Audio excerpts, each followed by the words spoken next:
Today I am going to explain about forging, concept of forging. So forging, so in olden days, so it is a most popular type metal forming process. Okay, so which is generally used in agriculture equipment. So during manufacturing of agricultural equipments as well as hand tools. Nowadays, so in industry, so application point of view, when considering the application point of view, so in industry, so it is a most essential type metal forming process in order to produce the various components, right? So let us discuss what is forging. Definition of forging.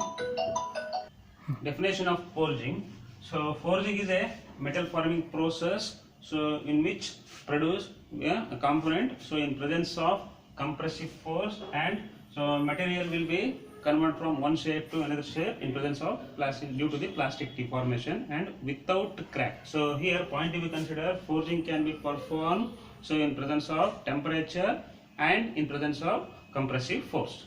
Again in forging, so there are two types. So mainly, so I am going to consider two factors. One is hot forging and another one is cold forging.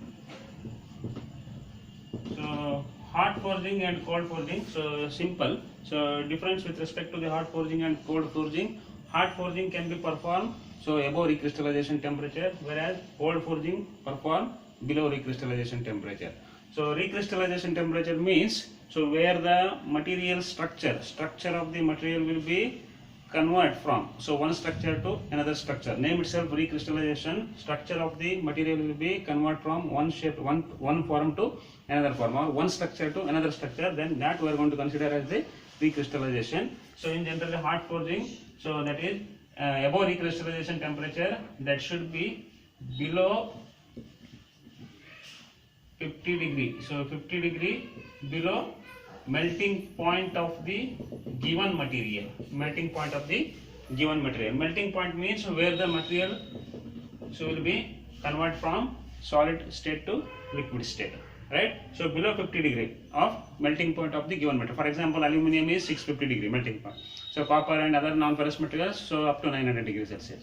Plain carbon steel 1200 to 1300. Cast iron 1400 degrees Celsius. That depends on the type of the material, right?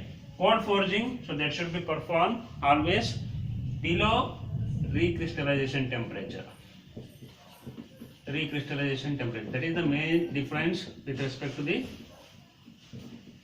hot forging and cold forging. Then, so some of the important consideration in hot forging and cold forging. So it requires more force as well as, so generally cold forging is applicable for non-ferrous material. Non-ferrous material like metals like copper, aluminium, etc. Whereas hard forging is so generally applicable for so ferrous materials like plain carbon steel,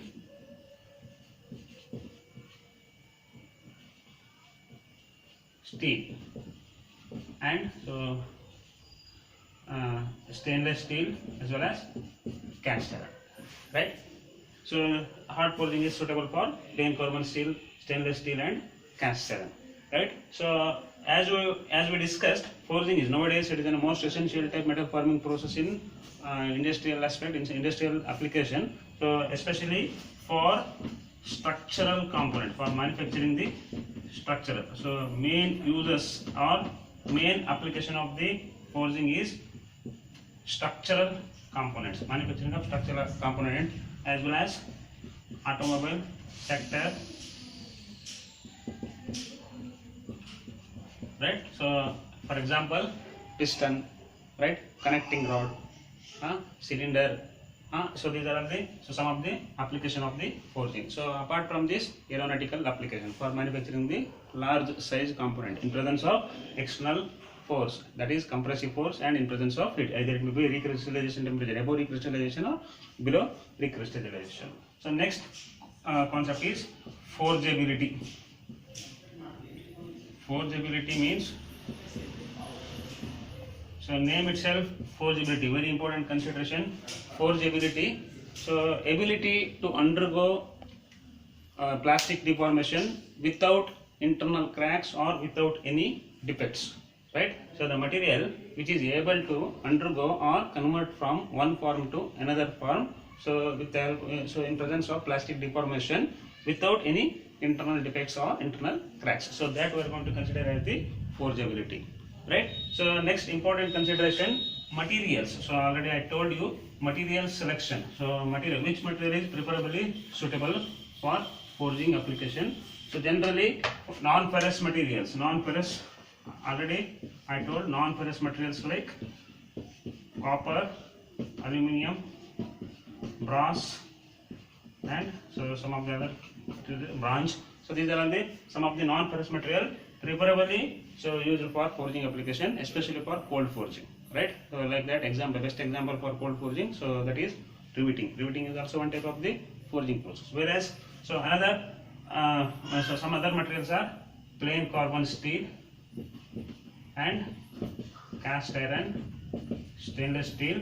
So these are the some other ferrous materials, but compared to non-ferrous material, so it is somewhat so a little bit difficult to convert from one shape to one form to another form, so in presence of heat and compressive force during forging process, right? So there may be possibilities of defects or failures, especially for ferrous materials. So that is due to the structure of the ferrous materials are either it may be martensite or cemented structure, so which is resistance. So resistance offered by the material to undergo one form to another form during forging process. So there may be possibility of failure of the material, but it required more temperature as well as more force. It required more force, but in presence of minimum temperature and in presence of minimum load, we are going to convert one form to another form, especially for non-ferrous material, right? So next concept is, next topic, classification. How the forgings are classified, right? Forging process classified. Classification of forging.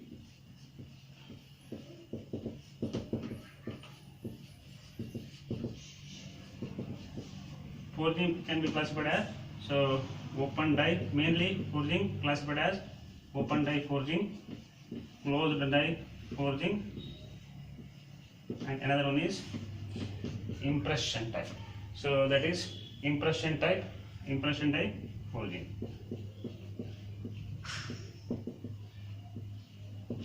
Impression die forging.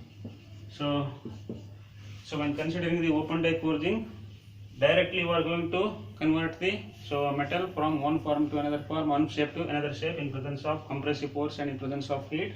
So by using direct anvil, so one is anvil, so which is supporting member, so which is directly hold the workpiece. Workpiece will be located over the anvil, whereas force will be applied from the top side, so that is compressive load, right? So here, so there is no closed condition, so open to air, so directly heated workpiece located over the anvil. So with the help of the tongue we are going to hold the workpiece. So with the help of the tongue we are going to directly hold the workpiece and locate over the anvil, and directly we are going to apply the external force. Depending on the material, type of the material, we are going to apply the external force, whereas we are going to heat the workpiece. Either it may be above recrystallization or below recrystallization temperature. So when it is closed forging, so if it is closed forging,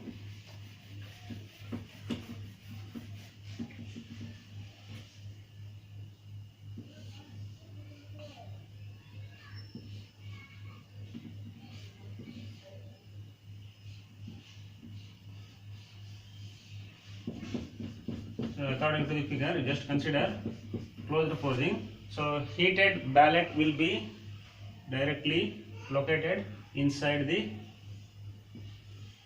desired shape die. So here, so this is die, top die, and another one is bottom die and top die, whereas ballet or heated workpiece. So before forging, so here heated ballet will be directly placed in between the two dies. So point to be considered in case of closed die condition, here you will get the exactly required shape and required dimension component. So that is the one of the difference with respect to the open die. Where in case of open die, it is highly impossible to get the exactly required shaped object. But in case of closed die forging, so you may get the exactly required shaped and dimension object. But so dimension tolerance, that depends on the type of the workpiece and load. So percentage of load applied on the workpiece, that is secondary, right? So whereas, so we are going to apply the load from the top end here. So when it is closed directly, so workpiece will be squeezed in between the gap. So finally, so workpiece shape will be like this. Final shape of the workpiece. So this is the final shape of the workpiece after forging, before forging and after forging. So whereas in case of impression die forging, so here, so we are going to consider the two flash gutter. So it is similar to the closed die forging, but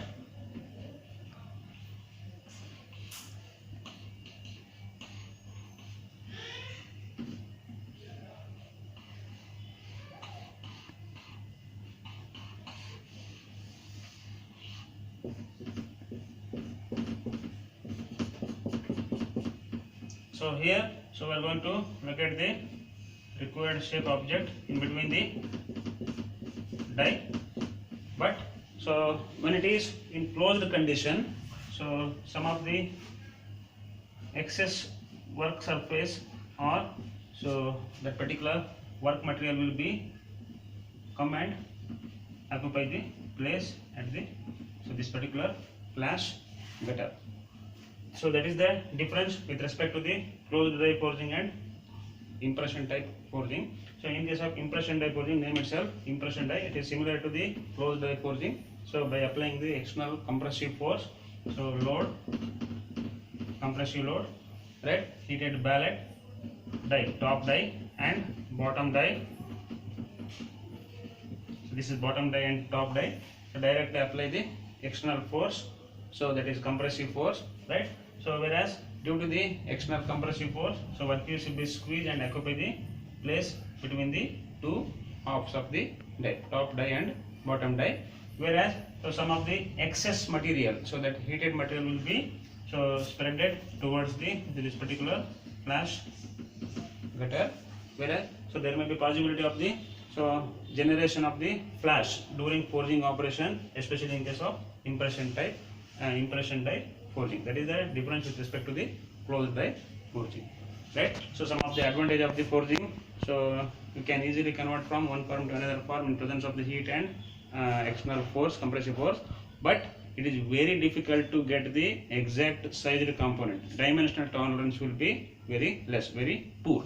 But initial cost is very high, but maintenance of that particular forging components or forging equipment is also very high, right? So some of the applications of the forging, so nowadays most essential type metal forming process forging, so aeronautical application, agriculture equipment, in order to manufacture the agriculture equipments, hydraulic components, right, structural components, especially in case of automobile sector, so for manufacturing the casted parts. So after casting also, so if you want to get the desired shape large size component, forging is most preferable metal forming process, right? So these are all the some of the topic or concept of the forging, forgeability and the classification of the forging and advantages. So some of the disadvantages, brief advantages, disadvantages and applications of the forging, right? Thank you.